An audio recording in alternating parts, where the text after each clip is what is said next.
We all know that real estate has created more millionaires than any other industry on the planet. We also know that it has created a lot of heartache due to mismanagement, overborrowing, and just simple life events that happen to all of us. Welcome to the Cash Flow Pro podcast. My name is Casey Brown, and I am your fearless leader. And although we might be bourbon sipping and at times foul-mouthed Southerners, we will always do our best to be honest, straightforward, and due diligent with all of the information we pass along to you. Welcome to the show.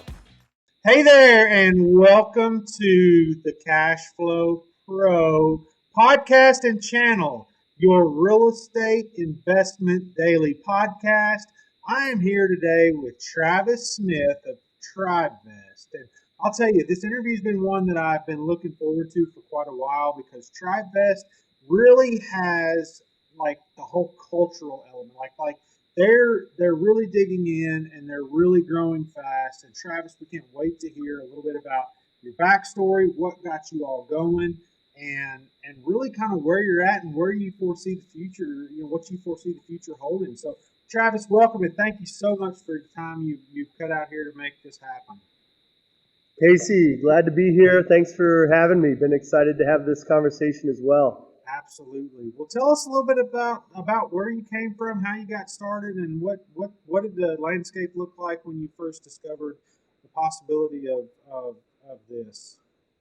Right. Yeah. So I think probably like a lot of your listeners, was doing the W-2 thing, had a job, and, definitely realized that was never going to be enough to reach financial freedom, right? And everybody that I knew that had financial freedom was investing in real estate or other types of private investments that, to be honest, I had no clue how to invest in them or where to invest in them. There just, wasn't that education out there. Again, probably like a lot of your listeners, read Robert Kiyosaki, Rich Dad, Poor Dad, light bulbs turned on, and wanted to start to make my way around the four quadrants as fast as possible. And but as I started to roll up my sleeves and make the commitment to investing in real estate, I realized that there's a barrier of entry there. Capital barrier of entry, confidence barrier of entry, know-how barrier of entry, all these things. So anyway, what I realized on a fishing trip with my brothers, a fishing trip that we couldn't afford, was that, if we were going to break in, maybe we should break in together. Yep. And that's when we formed an investor tribe, started pulling our capital together, and really we started off really minimal commitments of $500 each a month. Yeah. For us at that time, it was 2008. That was a stretch for us, but we did it, and within the first 12 months, we invested in our first real estate syndication, started to learn a little bit more about that market, got into some active real estate rentals, not short-term rentals, but single-family rentals. Did a couple of flips. So every new deal was more about learning than anything. Like we just kept on leveling up, after each deal. And by forming and funding that investor tribe with my brothers, we unlocked a future that we could have never dreamed of, and changed the trajectory of our family. Oh, I'm sure. Now all of a sudden that's what I hear so many times is like, and that was honestly what attracted me to the syndication business to begin with. Was I was working on towards wealth that was going to supply me. Like this is going to be something that I'm going to live with. Then all of a sudden, when I discovered this whole world of capital raising and syndicating and so on and so forth, I was like, that is the generational element to this. That is the generational wealth to all of this. And when you talk about changing the trajectory of your family, I mean, man, that's big time stuff. Especially when you said brothers is in plural, so I'm assuming there's at least three of you. Uh, Right. Yeah. and so, I mean, that's big time stuff when you start talking about, hey, this is just at the time of 08, yeah, $500 a month. I mean, now you got car payments that are three times that. It seems like everybody's wants these $80,000, $100,000 vehicles, but what I'm getting at is that's powerful stuff when you start saying, hey, we were living above our means or at our means, and now we're going to cut that down and we're going to invest after a year. People think this stuff takes decades to do. I mean, look, this you're talking about '08, so you're nearly talking about 14 years. And Right. look at, I mean, now Tribevest is just like I said. I heard you or maybe even one of your brothers on a podcast, and you were talking about finding your tribe. Find like that was the big thing is that like you may not attract everybody, but you're going to attract the people that want to be part of your tribe, and that's the ones you want. Right. Yeah. And what really happened is, like you said, you kind of go through that progression of, listen, it's more about survival, security, and doing what's best for you individually and in your immediate family. But what we realized is it's even more fun, more fulfilling when we started to extend it to our tribe, to my brothers. And over the years, again, it's changed our lives, and it actually enabled us to launch Tribevest over 3 years ago, Yeah. build a platform, walk away from our careers, all those things. We could have never done that without building up a portfolio and cash flow from that portfolio. And now, not only are we doing it for my immediate family, my brothers, and my extended family, but now we're doing it for thousands, tens of thousands of people, all around the country. And, Tens of thousands. Did you say tens of thousands? yeah, of members on our platform. Man, Absolutely. that's awesome. That's talk about somebody that brought a cultural shift into something that that yeah, that's awesome, man. So tell us a little bit, like I know you all are kind of into the marketing and stuff like that, and I know that there's a lot of different elements to what you have going on. But and obviously all of them are important. But what do you all have working right now that you think is just kind of like the secret sauce? Yeah, I think our secret sauce is really simple. Keep it simple. We streamlined an antiquated process, so we didn't invent group investing, No. and that's an important thing. Like, people have been coming together, pulling their capital together to participate in whatever, and that's part of this. But we took that process that was antiquated, expensive, and had a lot of heavy lifting, and we made it really simple, streamlined, and inexpensive. And then we're also providing the transparency. So of course you've heard, don't invest with your friends and family. Yep. But when you ask the wealthy, they'll tell you to invest with the people you know and trust. Yep. And that's what we help them do. So what I was talking about was the secret sauce Yeah. is just streamlining a process and antiquated, process, and just making it really easy, Yeah. inexpensive, and accessible. You're And talking then, about as far as the investor goes, the investor being able to come onto your platform, figuring it out, signing documents, and rolling on. Just that's right. And then when you got everybody on the same dashboard, literally on the same platform, on the same page, people can see the bank accounts, the transactions, the cap tables. They can, keep track of those cap tables. They can vote, nominate, and vote, and keep record of that. All their documents are there. Really, what we've done is de-risked and simplified group investing. yeah, yeah, and simplifying it is the big thing. And I'll tell you what, I'm reading a book right now about Steve Jobs, and a lot of people don't realize I guess a lot of people probably do realize that. I don't want to insult the intelligence of the listener, but what I'm getting at is Apple computers or Apple in general wouldn't even be here today if it hadn't been for capital raising. He raised capital. Now he obviously had a good bit of other stuff to go along with it, a good bit of coding mind and so on and so forth to go with it. But he raised capital. That was his thing. I mean, they were pooling capital in order Mhm. to make this development happen, or to push the tech development that was going on further down the road. And it's amazing to me that every big business that's been around, and you go all the way back to the time of Christopher Columbus. I mean, they've been raising capital since day one. People pool together in order to create the power that it takes to take down whatever it is you're trying to do.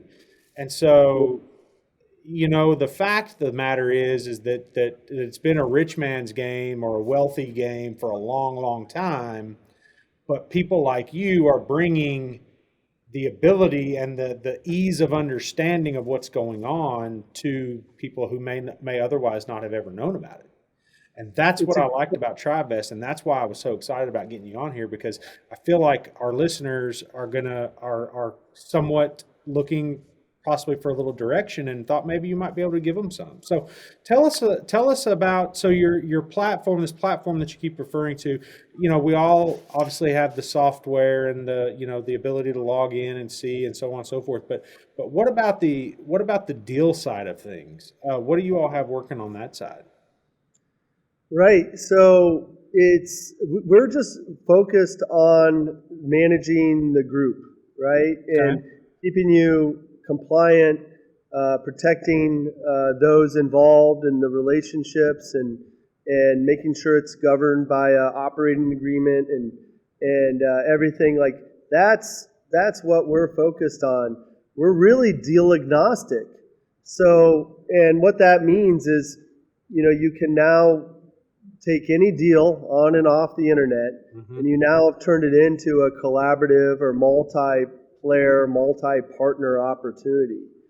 And you can quite literally find a deal, come to our platform, assemble your tribe, and file your LLC, open up your business bank account, be pulling capital and making a transaction within a couple of days. And that's unheard of. Hey, you never could do that before. Shoot. Before you have to, figure all this stuff out. It'd take you a month, Yeah. and millions of dollars to do it. And you're right. I mean, group investing is nothing new. It's how we've done everything big. I mean, you go down the street and you see buildings. Yep. That's not one person putting their money in. That's a bunch of people putting their money in. That's right. And everything that we've done in terms of society and innovation has been done together. Yep. For whatever reason, much of the middle class, which includes me, was told not to, invest with other people. Like, do it. You have to do it all on your own. And TribeVest makes it so you don't have to always go it alone. You can pull your tribe together. You can invest. Yeah, and for somebody like myself, that was one of the biggest hurdles to get over.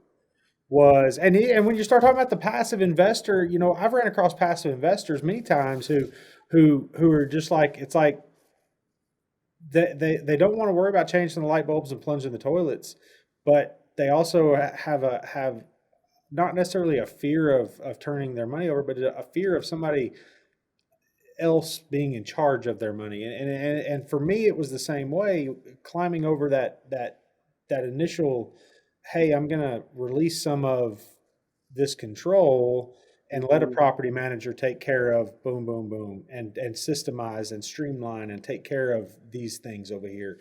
And so, and then especially even, and so when you start looking at that, it's almost a mindset. It's a mindset of saying, "Hey guys, let's take some of the let's take crumbs from a million different cookies and assemble our pile over here, rather than half of five different cookies, because you're going to have to do more work for those in those five." So I mean, it makes the most sense when you start talking about crowdfunding and you start talking about pooling money together. So what, Right. And I don't care. Like, I don't care who you are. Like writing $100,000 check or $50,000, $25,000 check. That's hard to do. yeah, And even if you've done the due diligence on that sponsor or on that deal or whatever else, there's always in the back of my mind, like, man, this is a big check. Am I being smart, right? Am I being smart? And that's what I also mean, about being able to level up together with your tribe. It's not only about pulling capital so you can spread your capital across, 5, 6 deals instead of just doing one deal. sure. But, it's that confidence you get if you have 5 buddies and you're all looking at the same deal, you've all talked to the sponsor, and you just feel confident to go ahead and write that check as a collective unit. So, yeah, for sure. Well, it definitely brings that element there, like you said, the tribe element makes it gives ease to the anxieties of just handing somebody you don't know $50,000. Now, it doesn't necessarily mean that it's gonna end up, that things aren't going to end up awry or whatever. I mean, they always can, but I guess what I'm meaning is that it at least allows you the initiative to hand it over, get started on the investment, get started somewhere, and get going, moving in a positive direction. So, Right. But you think about, you have 5 people that you know and trust in a tribe, and you're all looking at the same deal. yeah, You're all looking at it from a different perspective. You're all asking good, unique questions. By the time a tribe comes to the conclusion that this is a good deal, it probably is. yeah. Right. And so, again, that's like a little bit of that confidence versus, I don't know, I don't know what a good, deal looks like or whatever. Yeah, So, yeah. If you're questioning yourself, then you can get some reassurance from the people that are all looking at the same things and the same numbers, but a different perspective. And the other thing too is maybe somebody else sees a value add move that you wouldn't have seen or didn't really pay attention to or realize was there. And it brings both the crowd of the money together and the crowd of the mind together. I just think that both are equally as important. One's equally as important as the other. So, but what do you all have kind of moving in the future here? I mean, how's everything looking as far as going forward? I mean, obviously you're on a track to success as far as the growth goes, but what types of stuff do you all have moving? yeah, we're growing fast, and what's next for Tribevest, and there's a lot of online platforms that are offering deals now, and in the future you'll be able to much like you can for PayPal or anything else, be able to check out with your tribe. The other thing that we're working on are just other services. More tax services, more bookkeeping services, legal services, lending services.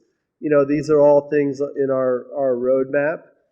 Hi, this is Casey Brown, host of the Cash Flow Pro podcast and YouTube channel. Have you been thinking about investing in real estate but just don't know where to begin? I'd like to help by inviting you to check out our website at www.3000capital.com. There you will find an array of material that will help you learn all about real estate syndication. And while you're there, be sure to check out our free video series download titled 5 Must-Know Keys to Success in Passive Real Estate Investing. I'd also like to personally thank you for making Cash Flow Pro part of your day. Now, back to the show. But, our big thing is community. Yeah. And we're actually launching our mobile app here in the next couple months. And we really think of that as our community layer. So, for example, Casey, you might have, a community on the Tribevest platform where people are, coming and joining that community, and you start to see people leaning into the good work you're doing out there, Yeah. and connecting those people with you, and then connecting those people together. So it's about building that community and making introductions and helping people level up together, whether it's in a tribe or as people are out there learning and figuring this all out together. Yeah. Now, one thing that just, I don't know what just made me think of it, and of course, I'm sure that there's some inner working somewhere that takes care of this, but obviously, have you ever run into problems with like say moderation, but like what happens if what happens if two people in a tribe get into an argument and they don't necessarily see things, that one sees A, the other sees A, but one sees it upside down and the other one sees the right side. I mean, just things like that. What do you have to kind of mitigate those circumstances? Yeah, I mean, the first thing is helping them identify that they're not aligned before they get into a partnership. Okay. So, they come in and they get on the same page or they don't. And, when you launch a tribe, you name your tribe, you set a mission, what are your goals for that tribe? You're creating a charter. Yeah. So, there's a little bit of this, you wouldn't move forward if you weren't aligned at some point. Sure. So now there's also the operating agreement. So as you go through, you're making decisions on how you handle stuff. But of course, in that operating agreement is if anything, did go the wrong way or there was a disagreement, it's documented in how you handle that. Yeah. Right. So it's never like, how do we do this? You always have a document that you go back to and you say, okay, this is how we handle this. Yeah. When this situation comes up. Gotcha. So you're launching a charter, you're in your tribe, you're taking down deals, or you're basically working in the inner workings of business of a stack, I guess, really, for that matter. I mean, you got the operating agreement and then PP, everybody. Is there actual subscribers? Are part of the tribe subscribers, or do people subscribe to the tribe's investments? Right. Yeah. So the tribe itself isn't an investment, right? And that's how we keep the costs really low. You can build a tribe for $29 a month if you purchase annually, or $39 a month, month to month. Mm-hmm. So how we do that is, it really is a co-ownership vehicle. Okay. So you're not putting together a syndicate. You're not doing a special purpose vehicle, which, as you know, requires registration with the SEC and a lot more paperwork and attorneys and all those things. So, but what they are doing is they're putting their capital in. These partners, these members are putting their capital in to a multi-membered LLC. We've opened up your FDIC insured business bank account. That capital's coming in, and you're actually on the ownership table of that LLC. Okay. Now, the tribe makes a decision together, whether it's in the operating agreement or they're making decisions together, where to deploy that capital. Okay. And that's usually into a investment, a syndicate or Gotcha. whatever it might be. Yeah. And that makes so much sense because, then like you said, you're aligned at some point, and essentially, these things being longer term investments, or real estate syndications and such being longer term investments, and so on and so forth. You have to be aligned. You have to be understanding that this could be money that's not necessarily going to be able to be gotten back in a timely manner. I mean, obviously the returns could potentially be in a timely manner, but the principal needs to be planned on being invested for a while or based on the terms of the syndication. But well, man, that's pretty cool stuff. And I mean, just the fact that you all have kind of turned the key on this whole setting everything up all the way down to the bank accounts. I mean, that's just fabulous. I mean, that's customer service number one. I mean, because that's a bigger deal, I think, than a lot of people realize. I mean, you have what banks could consider to be a higher risk type business or a risk for loss type business, and they just tend to shy away from that stuff. Yeah, you nailed it, Casey. It's, we've made something so easy, and unless you've like tried to open up a business bank account and do this on your own, it's kind of hard to appreciate. But Yeah. You're right. Banks aren't interested in a new LLC that's making investments, and we've streamlined that to the point where they don't ask any questions of like, what are you doing and how are you doing it. It's there is this know your customer, so there is background checks and things like that. But Sure.